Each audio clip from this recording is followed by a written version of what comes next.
So today we'll be talking about Chapter 11, Section 3, and we're talking about life during the Civil War. We'll be back to battles and tactics more tomorrow, but anytime we're studying history, it's important to look at it from a lot of different angles. And one of those essential angles is looking at how people lived during this time. So we'll be looking in both the North and the South, how this changed our country. So first off, let's talk about soldiers. While the North's population contained very few African Americans, in fact only 1% of the North's population were African American, they were 10% of the Union Army by the end of the war. If nothing else, that demonstrates the willingness of African Americans to join and fight for a cause such as the Emancipation Proclamation. Blacks were paid less than white soldiers. In fact, there were limits on how high an African American's military rank could be. So blacks were in segregated units, meaning all black soldiers fought together, but they were commanded by white officers. An excellent movie to watch about African American soldiers is the movie Glory, starring Morgan Freeman and Denzel Washington. Excellent movie about black soldiers in the Civil War. Often the South refused to take black prisoners. So in most cases, POWs were taken to prison camps in the South, but black POWs were killed on sight. There were cases where captured black soldiers would be used as slaves. And there was even a case in Fort Pillow in Tennessee where Confederates massacred 200 African American soldiers en masse as they tried to surrender. That's a war crime, ladies and gentlemen. Now, behind enemy lines. The Emancipation Proclamation in 1863 authorized the Union Army to set slaves free as they advanced southward. Now, this means that as Union troops encroached upon southern plantations, and this traveled quickly, news would travel to the slaves that they would be set free, and so they would often escape as the Union armies would advance.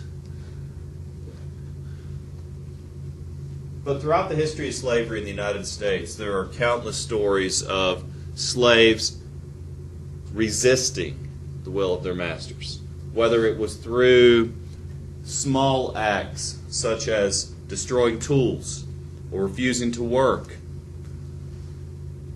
or escape, or even violent resistance like Nat Turner. And such was also the case during the Civil War. But I wanted to show you a photograph of a United States Buffalo unit, as these soldiers were called. So black soldiers fought and served bravely in this war, and the Emancipation Proclamation allowed them to serve. But now let's look at how a war like this would affect an economy. The Confederacy suffered from having most of the battles fought on their soil. In fact, most of the battles fought in this entire war were either in Virginia or in Tennessee. There were battles throughout the rest of the Southeast. Georgia suffered heavily by Sherman's armies, as did South Carolina. But the war was fought on southern soil. It was devastating. The blockades cut off the importation of many goods the South needed. There were constant food shortages from lost manpower on farms, as well as the loss of slaves. Confederates were forced to improvise. For example, most coffee comes from tropical places in the Caribbean. Maybe you're not a coffee drinker yet, but I couldn't live without it. Soldiers became desperate. They began to make coffee from domestic products. Did you know you can make coffee from grinding up okra seeds if you're really desperate? Tastes nasty, but it still provides a bit of the caffeine, gives people, and really if you're a soldier, you don't have much. It's the simple pleasures that make up for the deprivations.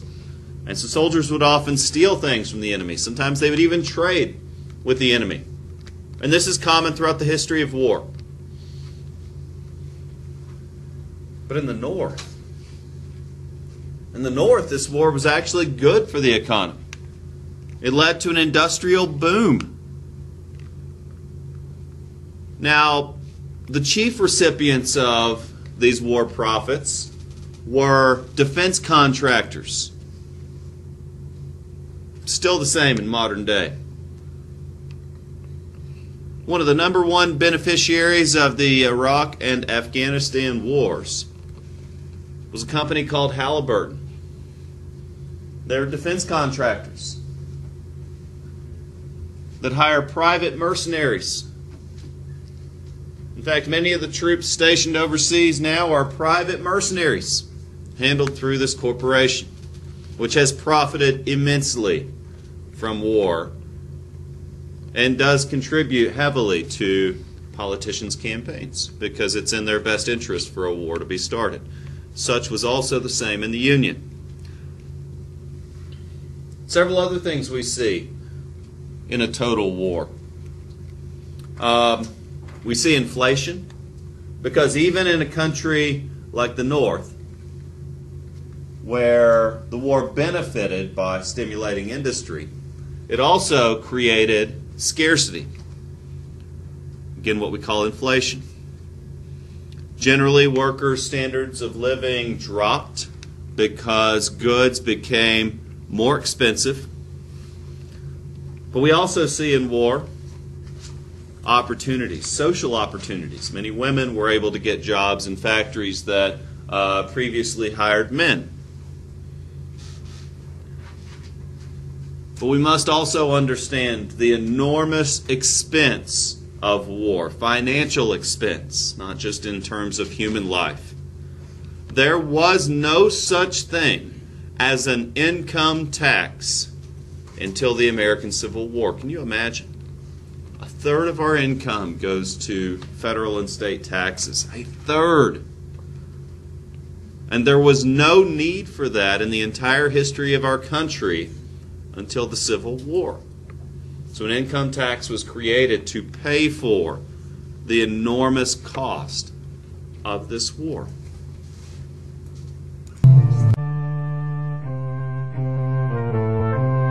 After the Battle of Bull Run, the need for better trained troops was most important.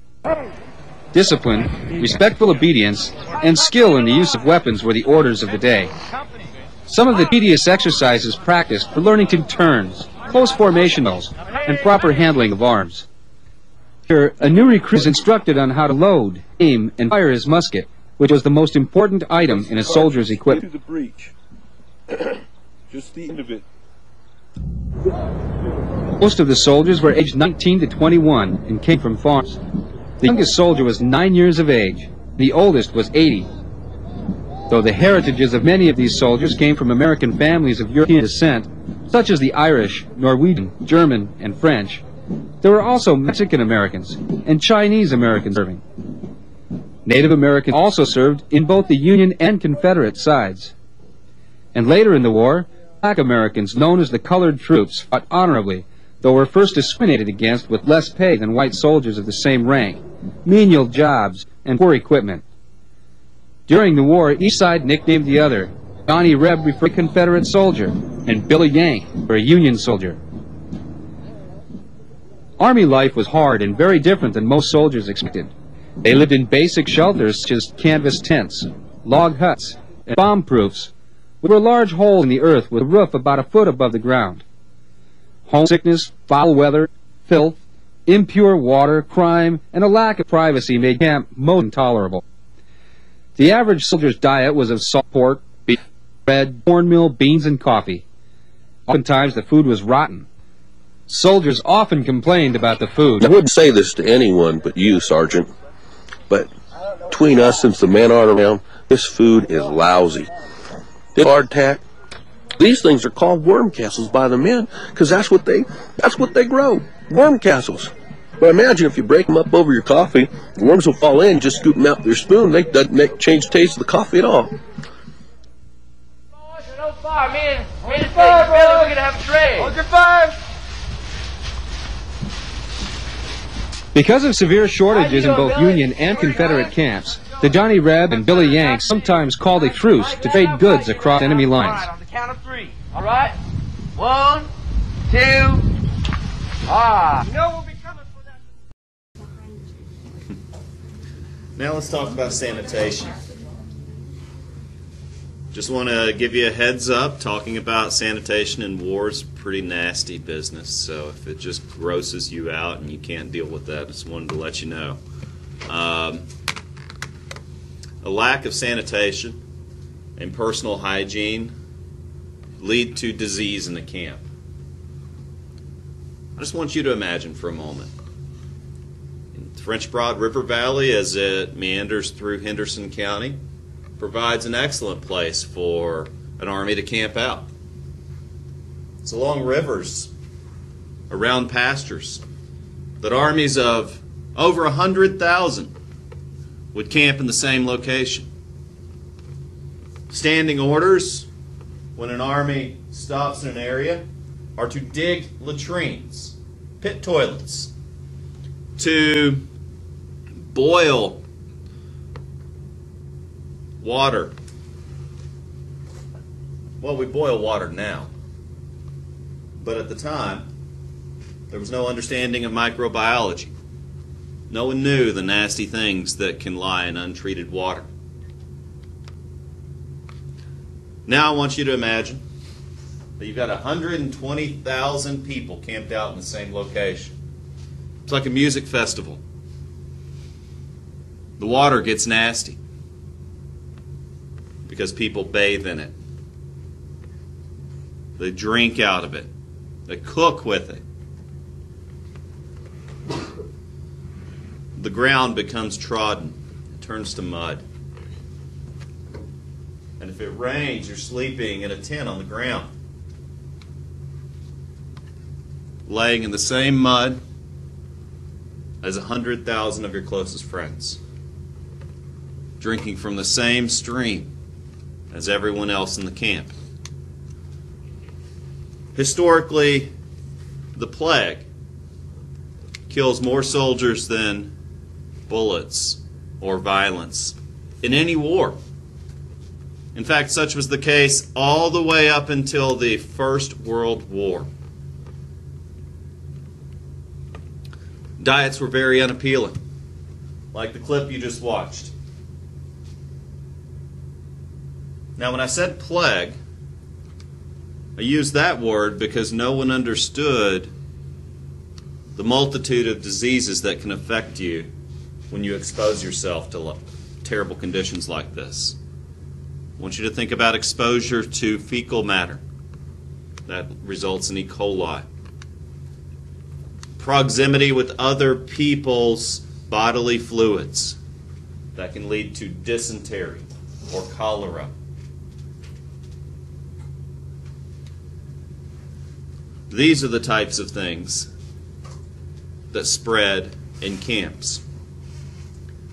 Now think about the diets of these soldiers. You saw a soldier complaining about hardtack. Hardtack is a dried biscuit. So if you think about a biscuit when it's freshly made, it's soft and warm and even gooey on the inside. But then think about it after you've left it out for a while. It doesn't really go bad. It just dries up. And it can keep for weeks. I'm not suggesting you try it. It's gross. It becomes hard. But it's still a biscuit. It still has the same nutrients. It's still loaded with carbohydrates and other things that'll keep you going. But eventually, it'll begin to rot. Worms will make nests and homes in the biscuit, because it's part of the natural process of decomposing.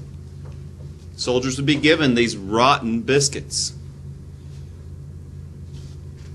Meat was heavily salted because that was one of the only preservation methods for meat at that time. But it will only do such a good job. It can still rot. But now let's talk about medicine. This is where it really gets nasty.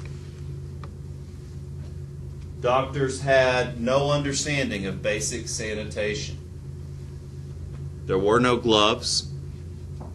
Doctors rarely washed between surgeries. In fact, with no running water, doctors would wash in a common basin, meaning a bucket with water. They would dip their hands in, wash out the nastiness, get the grime off, and then go stick their hands in the next patient. And they would perform hundreds of surgeries in a day.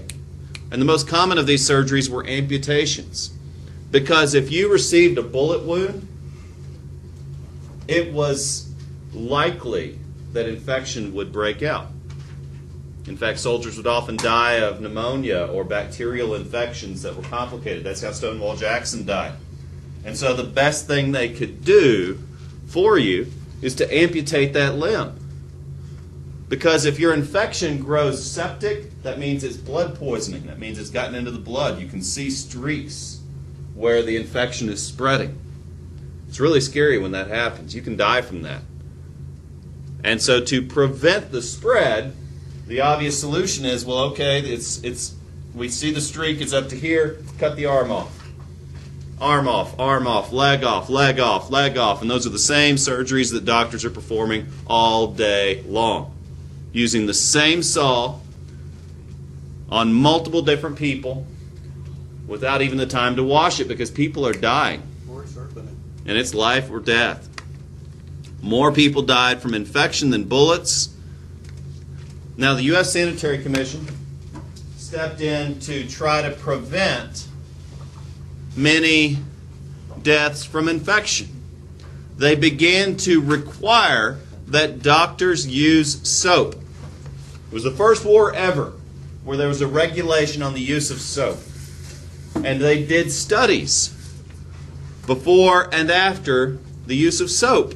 And literally such a thing that was as simple as soap saved countless lives.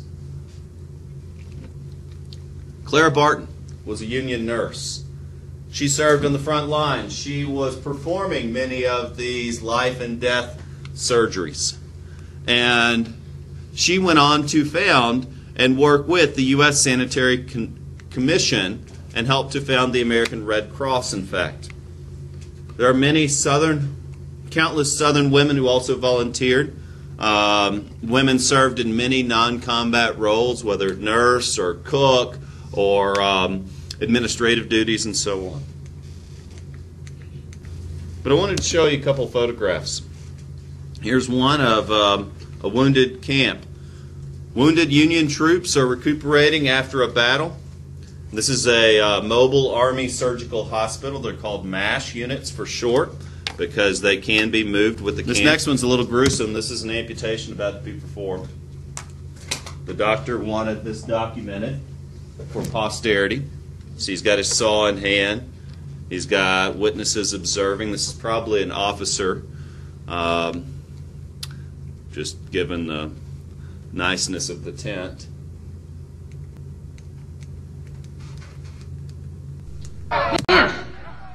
Over here! The worst enemies of both the Union and the Confederacy were invisible. Biggest killers were measles, pneumonia, and most of all, dysentery. These diseases spread rapidly under unclean conditions. More men died of disease than in battle. Over 6 million cases of sickness were reported in the Union Army alone. Most Civil War doctors were well trained and did remarkably well for that time. But in the 1860s, methods of proper sanitation and causes of disease were not yet known. Many soldiers feared getting sick in their own camps more than getting shot in battle. Hospitals, doctors, and supplies were in short supply during the war years. crude makeshift field hospitals were sometimes only a mile behind the battle lines. Surgeons toiled many long hours to save those brutally injured in battle. And because of the accuracy and greater range of the new weapons, both sides suffered many thousands of needless casualties. Those wounds affecting the arms and legs often resulted in amputation. Head or gut injuries were usually fatal. And since the need for sterile procedures was not understood, the resulting infections were often more deadly than the wounds that caused them. Yet, life was not all bad. And lastly, I want to talk about prisons. Now we have international law dictating the treatment of prisoners of war. Not all countries follow this, and there are international consequences for disobeying these laws. Living conditions in prisons, if you can imagine, was even worse than that of the army camps. The most infamous Confederate prison was Andersonville in Georgia. I'm going to show you a photograph of it in just a moment. There was no shelter. There was no sanitation. Over 1/3 of the prisoners that were sent there died. 33,000 people were sent to this camp. 33,000. The camp is roughly the size of Blue Ridge Community College's campus. We have a day-to-day population of a few thousand, if I had to guess. I'd assume less than 5,000. Probably more like 2. Can you imagine?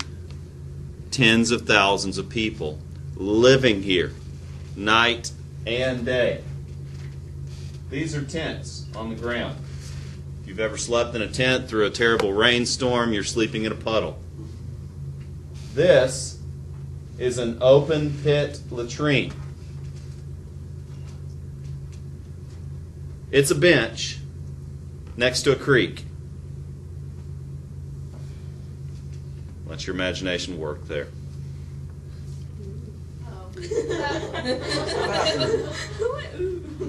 A tent next to a creek. The creek is probably also their water source. It's no surprise that 1/3 of these people died.